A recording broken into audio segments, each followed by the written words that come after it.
Hi and hello there mga babes! So ngayon tingnan natin kung kaninong energies yung makukuha natin dito sa reading na ito. So, tingnan natin dito 'no, and yes 'no, bago natin ito umpisahan lahat tayong gender dito sa babae, lalaki, LGBT lahat tayo welcome. Possible din na mag-switch ng roles, general reading kasi ito babe, and at the end of the day lahat tayo may free will na puwedeng maggamitan anytime, anywhere. So, just take only what resonates. Okay, kung hindi niyo pa na-subscribe tayong isa pang channel, link down below lang sa ating description box. Okay, Dalnin po ang name niyan. Ibig sabihin, Goddess of the Moon in Korean. So, let us see the energies right in here na makukuha natin in this reading tonight. Just take only what resonates, okay?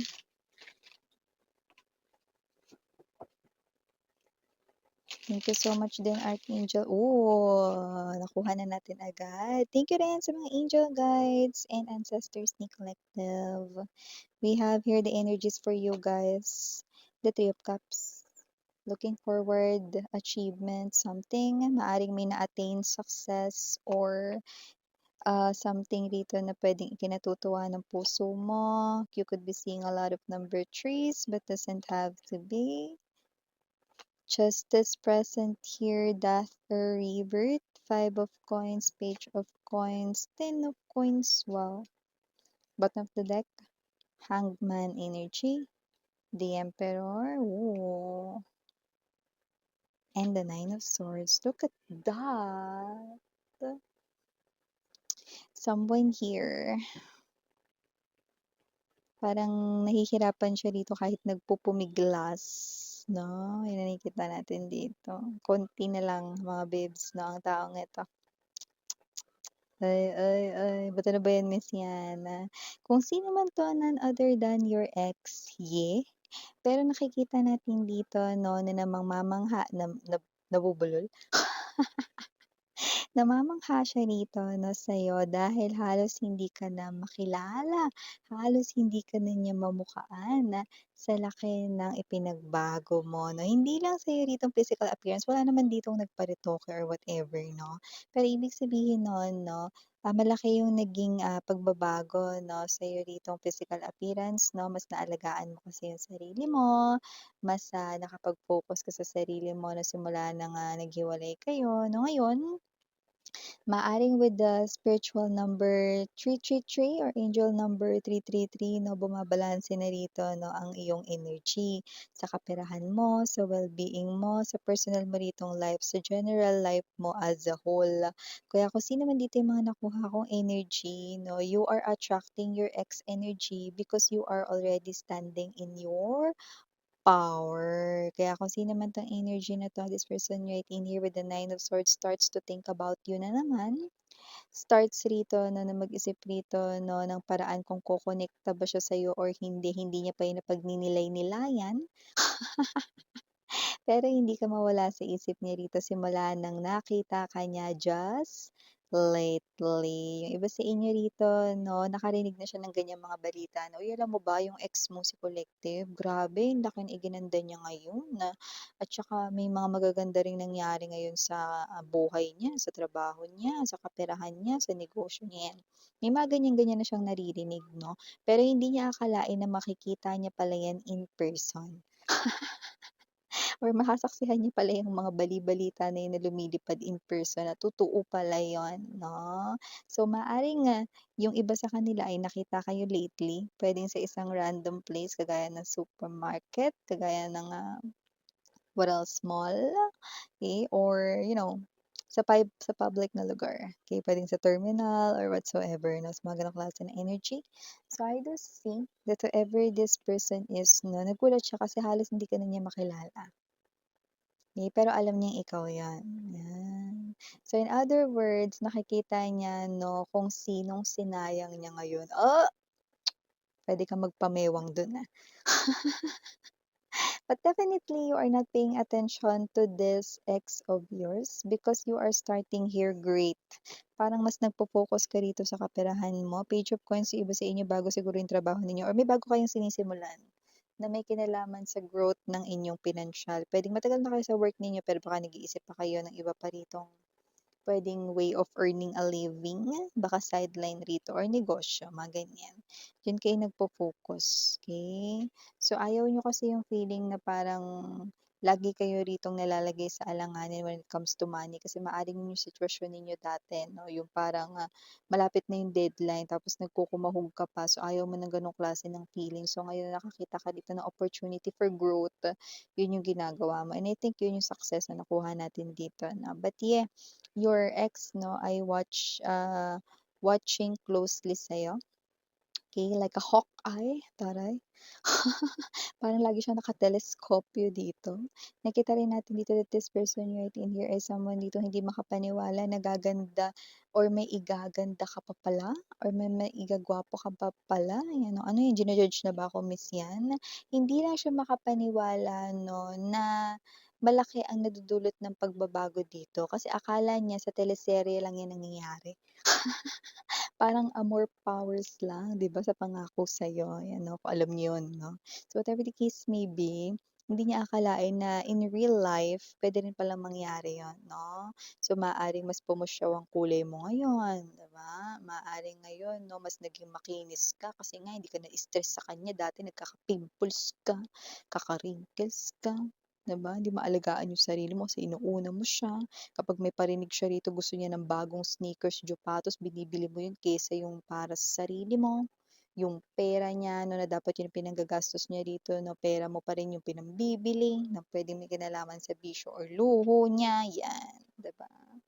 Ngayon nakita ko 'no, na maganda yung nangyari rito sa energy mo nung kumalas ka sa kanya. May mga times dati 'no, na parang, nagpapasalamat ka sa sarili mo ngayon 'no, kasi may mga times dati na parang gusto mong bumalik sa kanya, parang gusto mo siyang habulin, gusto mo siyang i-text, gusto mo siyang tawagan, gusto mo siyang i-chat, pero nagpapasalamat ka sa sarili mo na hindi mo yun ginawa. Bakit miss 'yan? Kasi kung ginawa mo yun, hindi mo ma-experience ngayon ito. Itong ganitong klase ng life na kaya mo palang tumayo sa sarili mong paa, na hindi mo pala talaga siya mahal dito at nasanay ka lang rito, okey, dahil nakasama mo siya ng matagal 'no. Maaari rin dito na-realize mo na hindi rin pala pagmamahal yung na-feel mo sa kanya, 'yan, yung iba sa inyo. Pero iba sa inyo na pagmamahal talaga yung na-feel niyo sa kanya pero ayaw niyong masayang yung pagmamahal na yun kasi hindi niya yun deserve, yun. Kaya kung sino man 'tong energy na 'to nakikita ko rito 'no, na ngayon napapansin ka niya. Ngayon, ikaw naman ngayon ang iniisip niya. Ngayon, hindi naman siya nakakapag-focus sa mga ginagawa niya. But with the Emperor, this person here 'no, could be someone doing nothing now, just watching you closely. Gaano ka-close miss 'yan? Closer, closest, okey? Mas maganda, 'di ba? And yes, 'no, gender dito ba lalaki, LGBT. Wala pa siyang ginagawa sa ngayon, pero konting kembot na lang, okey? Lalo na 'no, etong person na 'to ay patayo na rito sa kanyang kinauupuan. Ibig sabihin nun kikilos na siya anytime soon, okey? Kung mas lalo mo pa ritong parang pagbubutihan rito, okey, dahil nakikita ko naapektuhan siya ng mga bali-balita lalo na nagugulat siya 'no, na lahat 'yan totoo pala, hindi pala tsismis lang, you know. So continue loving yourself 'no, as in konting-konti lang, mga ilang konti na 'yun miss 'yan, mga maaaring 5% na lang, tatayo na 'to sa kinauupuan niya. Ano daw, naguluhan din ako sa sarili kong grammar. 'Yun na nga ano, tatayo rin 'to sa kaniyang kinauupuan, ibig sabihin kikilos, gagawa ng movement 'no. But yeah, kung sino man 'tong energy na 'to nakikita natin dito 'no, na hindi lang 'yan basta magiging ganyan. Sa ngayon parang medyo chillax pa siya, nakokontrol niya pa yung sarili niya. Sa mga darating na araw, ay sabi ko sa kanya, sinasabi ko talaga sa kanya 'no, eh, nakikita ko rito sa mga darating na araw, diyan na magsisimula na hindi na siya mapapakali, ng walang ginagawa. Ah. Alam mo yung hawak niya na yan, okey, yan ang movement. Tignan mo hawak niya pa hindi niya pa binibitiwan, hindi niya pa nilalapag, 'di ba? Kasi wala pa siyang ginagawa pero naka-prepare na. So, ibig sabihin this person here, okey, meant talaga rito na may gawin siya rito sa situation na ito. Dun, dun, dun, dun. Yun ang nakikita ko. dito. Darating na ang mga gabi na hindi siya rito makakatulog na maayos, hindi dito makakapagpahinga ng maayos, hindi makakapag-relax, walang gano'ng mangyayari. Okay, so nakikita natin dito. Meron din dito ako nakikita na pagdating sa inyong tahanan ay maaaring may magandang balita kayong matanggap. Kung meron namang may karamdaman sa loob ng tahanan, nakakita tayo rito ng recovery at maaaring bumilis yan fast recovery ang ating nakikita. Wow, claim na natin agad yan. And sa iba naman dito, no, na parang nakaka-experience ngayon, no, ng parang hindi maganda sa kanilang financial, unti-unti na yan magbabago mahal, kapit lang.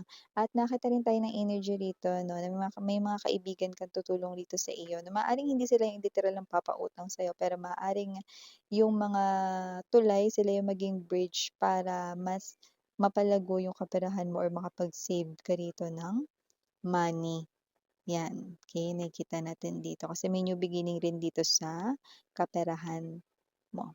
Okay, Miss Yan, wala ka ba nakikita diyan sa love life? Meron, alam ko itatanong mo 'yan. Ten of Coins energy.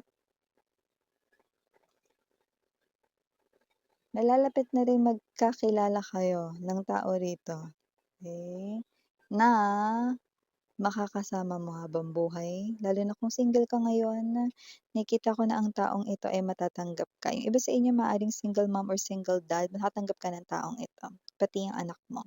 Yung iba naman doesn't have to be 'no, maaaring kayo ay single at walang anak 'no, this person here, makikilala mo na siya. Ten of Coins ito 'no, huwag kayong maguluhan. Ibig sabihin ng Ten of Coins, someone who's stable at commitment ang alay sa inyo. Offer 'yan na nakikita natin dito. Ang taong ito ay maaari rin dito 'no, na mature sa kanyang isipan and at the same time, itong person na 'to na ay puwedeng mas matanda sa inyo sa age. May nakikita tayong ganyan.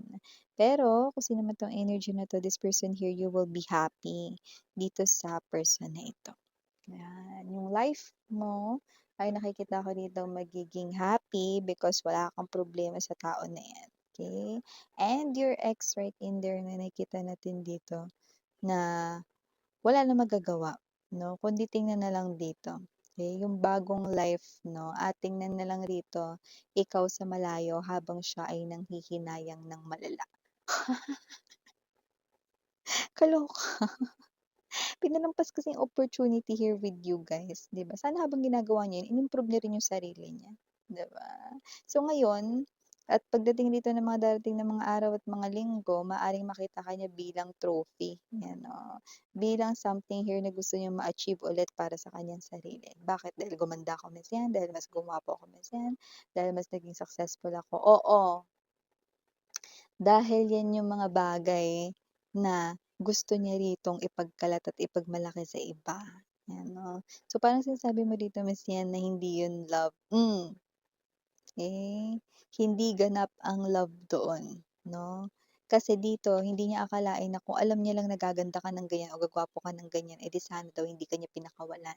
So, more likely ito ay infatuation, love na nakikita natin dito na puwede siyang mag-evolve ulit sa love. Pero as of now, gusto niya ng someone na maipagmamalaki. "Ito girlfriend ko," or "Ito yung asawa ko dati, ito yung boyfriend ko." Ayan, oh. Gusto niya ng gano'n na maidadaldal, "Oh, ang ganda 'di ba, ang gwapo 'di ba?" Parang gano'n. Pero, 'di ba, parang ano ba 'yun, 'di ba, nung time na dapat na parang um, ginagapang mo pa lang rito yung mga pangarap mo, sana nandun na siya, 'di ba? Ba't nung kung kailan nakuha mo na, tapos kung kailan ba kailangan ma-achieve mo muna yung mga bagay na 'yan bago niya ikaw ipagmalaki sa iba? Mhm, 'di ba? So, mag-isip ka rin dun sa party na 'yun, okey? So, it looks like kung sino man 'tong energy na 'to, this person here ay coming, okey? This person here will definitely do some kind of movement dito, okay, para muling mag-cross ang paths ninyo, ang landas ninyong dalawa. Alright, so I'm seeing right in here no capital letter P, L, S. Oh, tingnan mo, please, please, please, 'di ba? This person here nakikita ko rito na maaaring mag-beg dito, no, na mag-usap kayong dalawa, okay, or beg for your forgiveness na rin. Ayan, para lang magkaroon kayo ulit ng reconnection. And capital letter C. For small letters naman, we have A, G, U, M, E, and last but not the least, we have C. So, ito yung mga mensahe right here for you guys. Again, I'm Yuriana Ani. Sarang I love and light. Ito ra. Annyeong.